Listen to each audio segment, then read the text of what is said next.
তো 181 পৃষ্ঠা মহাপ্রভুর লাল চাঁদের ভবনে উপস্থিত। তথা হতে ভোজন করিয়া তরাম্বিত লাল চাঁদ ভবনেতে প্রভু উপনীত।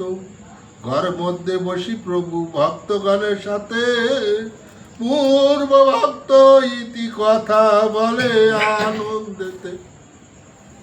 ইতিপূর্বে এই নীলা প্রথম সময় পাগল বলিয়া খ্যাতি যাদের ধারায় পূর্ব পূর্ব মহাজন তাদের বারতা স্বয়ং প্রভু কহিছেন সেই সব কথা। মহাপ্রভু কহে তথা শুনিতে মধুর মধুর হইতে মধুর অতি সুমধুর।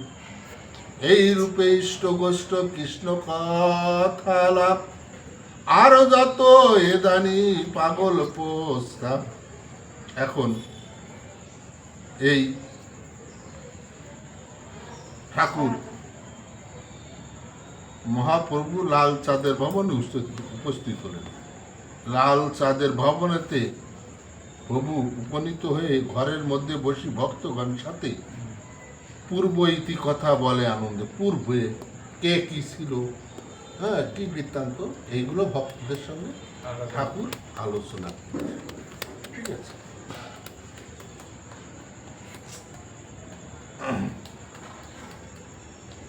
প্রভু হরিচাঁদ কহে লাল চাঁদ ঠাই তোর বাড়ি ব্যাত আছে শুনিয়া আসি তাই। লাল চাঁদ কহে প্রভু ভালো ব্যাত আছে,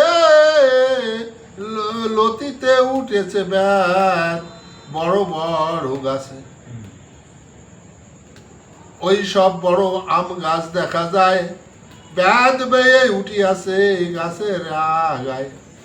বসিয়া দুইজনে কইছে দেখা দেখি, তরে তরে বেত ফল রহিয়াছে পাতি।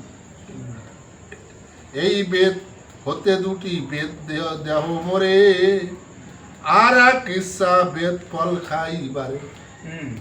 এখন ঠাকুর বলছে যে রামচাঁদ লালচাঁদ, যে তোমার বাড়ি এই বেত গাছ আছে দেখি খুব সুন্দর, তা তুমি এক কাজ করো, ওই বেদ থেকে আমাকে দুটো বেদ দাও।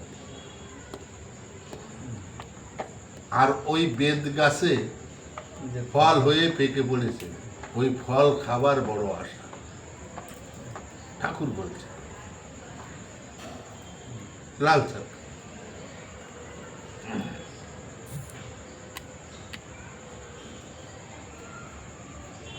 লালচাঁদ বলে বেদ বাকি আছে ভারী, টান দিলে বেদ ফল যাইবে করি।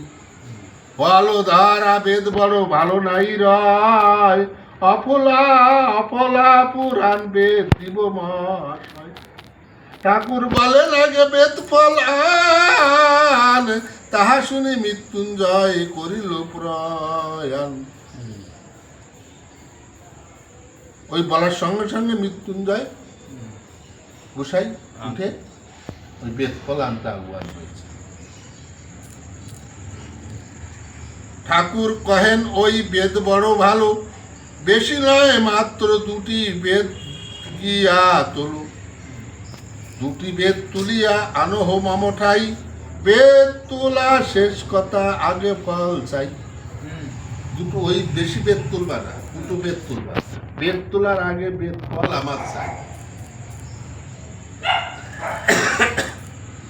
মৃত্যুঞ্জয় দুটো বেদ কাটিল কেবল, একটি নিষ্ফল তার আরেকটি সফল। ফলধারা গাছ কাটি কহে মৃত্যুঞ্জয়, তব ফল লাগিবে লাগিবে প্রভুর সেবায়।